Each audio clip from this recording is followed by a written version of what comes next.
ओम नमो ओंकारेश्वर देवताय नमः. ओम नमः शिवाय. ओम नमः शिवाय. अवधूत चिंतन श्री गुरुदेव दत्त. मंडळी, अ, परवा अमावस्या झाली. हं? आणि मी सांगितल्याप्रमाणे 2 दिवसापूर्वी मी एक व्हिडिओ टाकला होता. दीपपूजन घरच्या घरी आणि नदीमध्ये दिवे सोडून हे पूजन करा, असं मी सांगितलं होतं. आणि त्या सांगितल्याप्रमाणे माझी जी मंडळी आहे जोडलेली, यूट्यूबद्वारे जोडलेली आहे, कुणी दीक्षा घेतलेली आहे माझ्याकडून, अशा मंडळीने माझ्या शब्दाला मान देऊन त्यांनी घरीही पूजा केली. आणि काही मंडळींनी समजा नदीमध्ये नैवेद्य आपलं देवा करून नैवेद्य वगैरे अशा गोष्टी करायला सांगितलं, ते पण केलं आहे. तर आणि घरी पूजा केल्यानंतर त्यांनी फोटो टाकले मला. घरचे ते दीप पूजा केले त्याचे फोटो टाकले. बऱ्याच जणांनी मला फोटो टाकले, पाहिलं, मला खूप आनंद झाला. कारण माझ्यावर विश्वास आहे या दृष्टीने, आणि विश्वास ठेवल्याबद्दल आणि जे सांगितलं ते ऐकल्याबद्दल मला खूप बरं वाटलं. त्याबद्दल मी तुम्हाला खूप खूप धन्यवाद देतो. आता त्यानंतर मी उपासनेबद्दल बोललो होतो. श्रावण महिन्यातील उपासना आणि उपवास याबद्दल पण सांगितलं होतं. त्याप्रमाणे आता बऱ्याच जणांनी उपवासाबद्दल काही थोडं कानाडोळा केला, म्हणजे एवढं काही होत नाही तुमच्यासारखं असं तसं बोलले.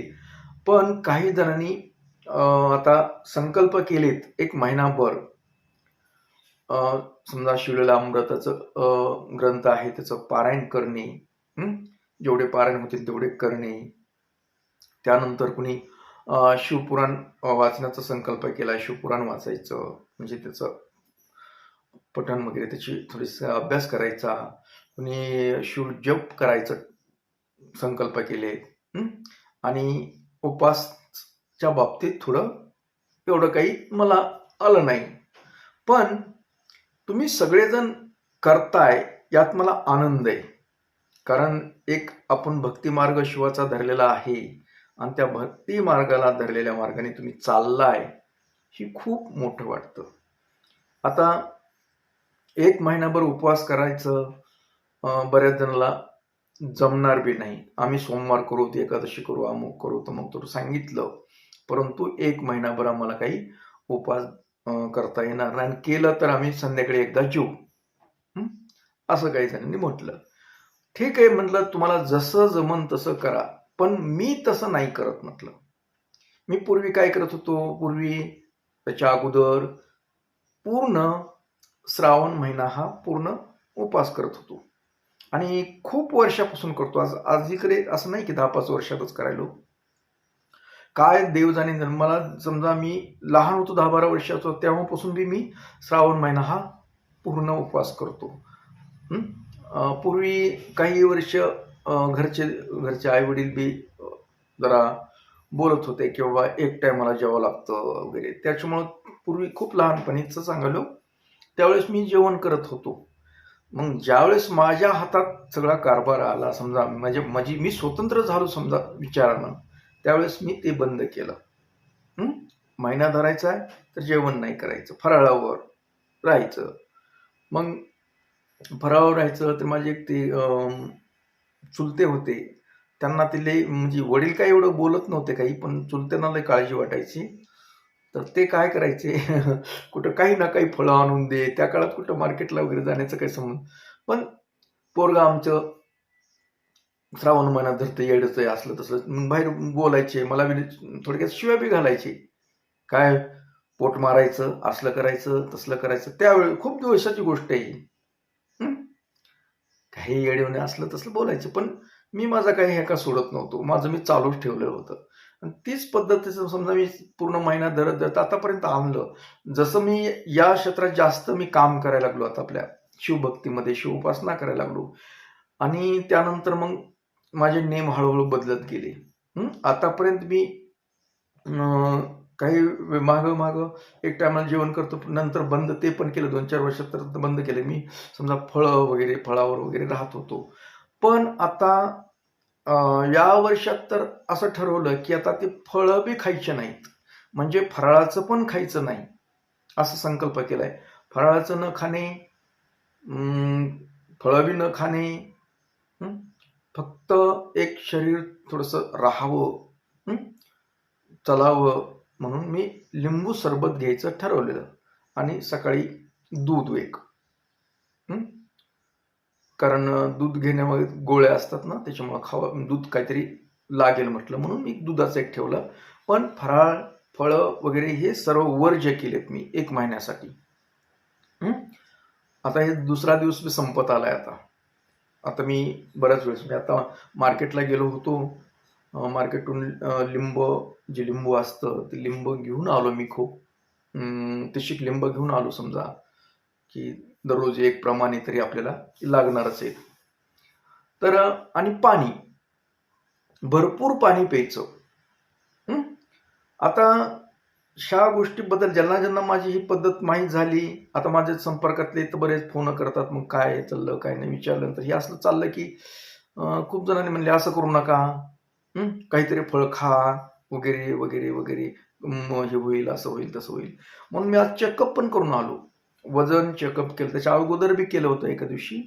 त्यावेळेसच्या वजनामध्ये काय आता फरक काही जाणवला नाही 2 दिवसात. एवढं काही फरक म्हणजे काहीच नाही त्याच्यामध्ये फरक.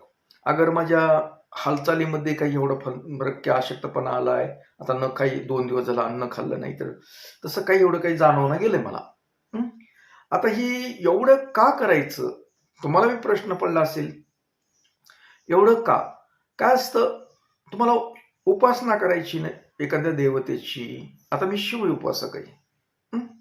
मग शिवाची उपासना करायची, उपास करायचा आहे. उपास का करायचा आहे? काय असतं, कुठलीही उपासना साध्य करायची असेल, त्या उपासनेचं फळ पाहिजे असेल तुम्हाला, तर उपवास करावा लागतो. आणि तो उपवास कडक असला पाहिजे. उपवास हा कडक असला म्हणजे काय, कडक म्हणजे कडक कसं तसं नाही की तो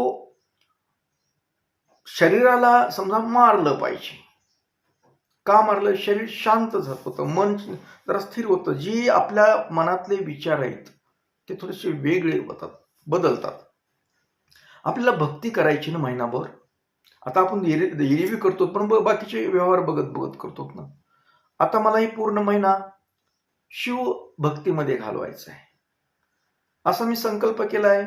मी तर तसं संकल्प 11 लाख नामस्मरण एवढंच केलं मी, जास्त केलं नाही. कारण जास्त होतंय, पण इतर बी काही गोष्टी आहेत माझ्या मागे, मंत्र साधना असते, ह्या गोष्टीमुळे मी 11 लाखाचा संकल्प केलाय.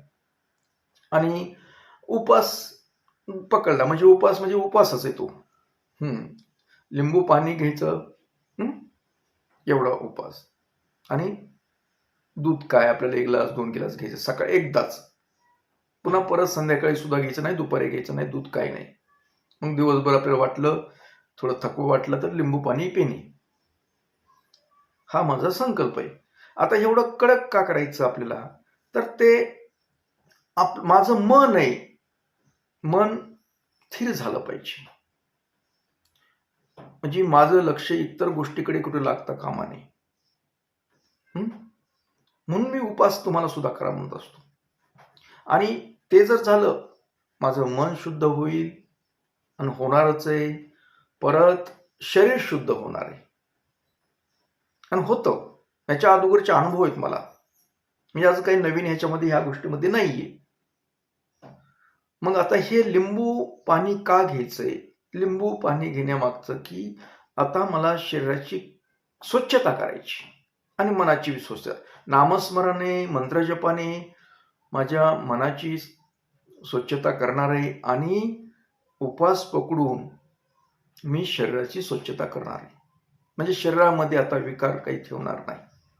आणि ते विकार स्वच्छ शरीर झाल्यानंतर, मन स्वच्छ झाल्यानंतर, मग जे देवाचं काय आहे, आपल्या ईश्वराचं शंभूचं काय आहे, ते माझ्या मनामध्ये अजून ठासू भरेल. म्हणून मी हे करतोय. आता बरेच जणांना म्हणते तुम्ही कधीतरी एखादं फळ खा, काही करा. मी बघन म्हटलं, जोपर्यंत माझी समजा क्षमता आहे दिवस काटायची. आता महिना म्हणजे खूप म्हणतात ना, असं बोलतात मला, पण तोपर्यंत तर मी प्रयत्न करणारच आहे. मला एकदा जिद्दी माणूस आहे. मग नाही मला समजा काही झालं ना, तर मी आज आज बोलण्याचं कारण काय, की कदाचित मला तर थकवा यायला मला बोलावंसं वाटेना गेलं, तर तुमच्याशी नाही मी बोलू शकणार. मी व्हिडिओ पण टाकू शकणार नाही तुमच्याशी. मी पडून राहील, झोपून राहील. पण मी माझं जी टार्गेट आहे म्हणा, ते पूर्ण करणार मी. त्यात समजा शारीरिक हानी झाली तरी चालते. आता बऱ्याच जणांचे म्हणणं आहे, म्हणजे ही लोक मला बोलायलेत ना फोन करून, मेसेज करून, असं करू नका, तसं करा, इतकं नाही कडक, तुम्ही शुगर पेशंट आहात, बऱ्याच जणांचं. आणि खरं आहे त्यांचं, ते चुकीचं सांगतात. आपल्या मायेपोटी माझ्यावर प्रेम करतात म्हणून ते सांगतात मला की नका एवढं, तुम्ही शुगरवाल्यांना उपास धरता येत नाही, हे असं म्हणतात. पण याच्यापूर्वी मी उपास केलेत का? नवीन नाही, मी शुगर काय आज नवीन नाही. पण डॉक्टरचं बी म्हणणं असतं की उपास करू नये, शुगरचे प्रॉब्लेम काही ना काही होतात, असं तसं वगैरे. असू द्या, काय असेल, आपलं जे शरीर आहे, आपण जिवंत राहिलो त्यांच्या त्या भक्तीसाठी. आणि काय होतं, 1 महिना आपण जर नाही केलं, जे होईल ते होईल. काय ईश्वरासाठी त्याची भक्ती होता, भक्त करत करत गेला. झाला तर प्रॉब्लेम. मला शिवानं समजा हे शरीर दिलेलं आहे, त्यानं दिलेलं आहे, मग तोला आता कसं त्याला ठेवायचंय मला ते ठरवीन ना. माझ्यामध्ये विकार करणार का रोग घालणारे अजून काही, हे तो ठरवणार. मालक तोय ना, त्याच्या हातात रिमोट कंट्रोल आहे. जसं होईल तसं होईल, मी पूर्ण त्याच्यावर सोडून दिलेलं आहे. त्याच्यामुळं तुम्हीही काही काळजी करू नका. बरेच जण मला बोलतात ते, म्हणजे असं करायचं, एवढं नका हे करू, काहीतरी खात जा थोडं फराळाचं तरी. पण सांगायला तुमच्यासाठीच, असं काही नाही होणार. आणि तुमच्या माहितीच तो माणूस 20-21 दिवस न पाणी घेता सुद्धा जिवंत राहत असतो. तर आपण पाणी पिणार आहेत, लिंबू पाणी पिणार आहेत, साधं पाणी पिणार आहेत. त्याच्यामुळं मी 21 दिवसाची तर गॅरंटी आहे, एक विज्ञानाच्या दृष्टीने तरी. तिथून पुढे बघूया. तसं काही होत नाही, काही नाही घाबरायसारखं. मला खूप जणांनी त्रास दिला, असं सांगून नका असलं काही गोष्टी, काहीतरी खाईल. पण बघूत म्हटलंय. तर ही एवढं का करायचंय, ही साधना का करायची? केवळ तुमच्यासाठी. तुम्ही मी सांगितलेलं ऐकता, हे करायला मी म्हणलं असं करतात. मग मला सुद्धा तुम्हाला सांगण्याचा अधिकार कधी प्राप्त होईल? मी काहीतरी केलं तर ना. आता मी स्वतः काहीच करायचं नाही आणि तुम्हाला सांगायचं कसं जमन बरं? मी तुम्हाला सांगणार उपास करा, उपासना करा, आणि मी स्वतः करायची नाही. मी सांगायचं काय करायचंय? अगोदर स्वतः करावं लागतं, मग इतराला सांगायचा अधिकार आहे आपल्याला. मी स्वतः करतो म्हणून तुम्हाला सांगतो. मी न करता तुम्हाला नाही सांगू शकत, आणि तो अधिकार पण नाही माझा. एखाद्यानं दारू वगैरे प्यायचं, म्हणायचं दारू पिणं वाईट आहे, अरे तू सोडणं अगोदर, मग सांगण्याचा अधिकार. तसा एक प्रकार आहे, जी स्वतः आपण जी करतो ना, ते गोष्टच सांगण्याचा अधिकार आहे. जर आपण न करणाऱ्या गोष्टी दुसऱ्याला सांगण्याचा अधिकार नाही. लंगड्या माणसं सांगायचं अशी रनिंग करावं लागते, इतकं असं वरी पाय पळायचं, इतकं पळायचं, इतकं फील्डमध्ये. अरे बाबा, तू लंगडा आहे, तू त्यातला नाहीस. कुणी सांगावं की जो रनिंग करतो, पळतो, तो त्यातला अनुभवी आहे, त्या माणसानं सांगावं, म्हणजे परिणाम होतो. मग तुमच्यावर परिणाम होण्यासाठी मला ह्या गोष्टी कराव्या लागतात. बऱ्याच जणांचा प्रश्न येतो की काय गरज आहे एवढी करायची? तर तुम्ही करावं, जे महत्वाच्या गोष्टी आहेत. आपण जीवनामध्ये आलोत, उपासना, उपवास, अशा गोष्टी करणं गरजेच्या आहेत. मग मला स्वतः करावं लागेल तेव्हा तुम्ही ऐकणार आहेत. मी न करता तुम्ही नाहीत ऐकू शकत, होत नाही. टाइमपास म्हणून येणार आहेत तुम्ही. म्हणून मी ही एवढं कडक नियमानं चलत राहतो. मी जप करा म्हणतो आणि मी करायचं नाही, कसं शक्य आहे? मी अगोदर करतो. मी समजा 1000 केला तर तुम्ही 100 तरी करताल.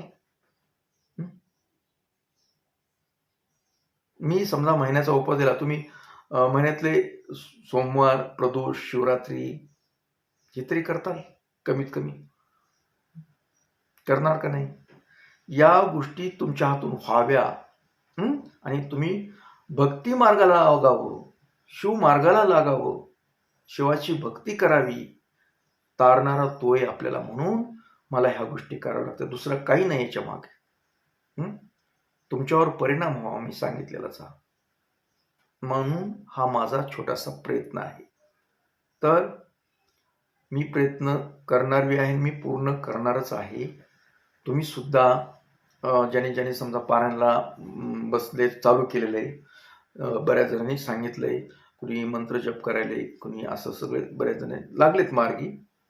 बऱ्याच जणांनी माहिती दिली की आता हे समजा माझे दीक्षा घेतलेल्याच मंडळींनी करावं असं काही नाही, इतरही करू शकतात, काही अडचण तसं नसतं. दीक्षा घेतली म्हणूनच करावं. तुम्हाला आवडतं ना शिवाचं तर करा ना तुम्ही. देव हा सगळ्यांचाच आहे. देव काय आमच्या पप्पाचा नाही एकट्या, सगळ्यांचा देव आहे तो. आणि सगळ्यांनी करावी भक्ती. मग त्यात जात धर्म काही नसतं. देवाला तसं काही नसतं. सगळ्यांना अधिकार आहे. तो देवाची भक्ती करण्याचा सर्वांना अधिकार आहे. स्त्री असेल, पुरुष असेल, इतर असेल. तर मी तुम्ही जे समजा तुम्ही पण संकल्प केलेत समजा पारायणाचे, मंत्र जपाचे, ते तुमचे पूर्ण व्हावे अशी मी ओंकारेश्वर चरणी प्रार्थना करतो आणि आपला निरोप घेतो. परत भेटणारच आहे. मला तुमच्याशी बोलावं वाटलं. आता मी कार्यक्रमचं काय सांगेल न सांगेल ही काही एवढं, पण जमन तसं मी प्रयत्न करतो. कारण मी आता उपासना काळामध्ये आहे आणि वरचीवर थोडाफार अशक्तपणा वगैरे येऊ शकतो. अगर जास्त बी येऊ शकेल, काही सांगता येत नसतं. हे शरीर आहे. कारण लिंबू पाण्याच्या व्यतिरिक्त आपल्याला काही ग्रहण करायचं नाही. त्याच्यामुळं काय होऊ शकेल ही काही नो गॅरंटी असते. मी प्रयत्न करतोय. म्हणून आज मी तुमच्याशी बोललोय. उद्या बोलेल न बोलेल अथवा काय काही सांगू शकणार नाही, पण मी करणार.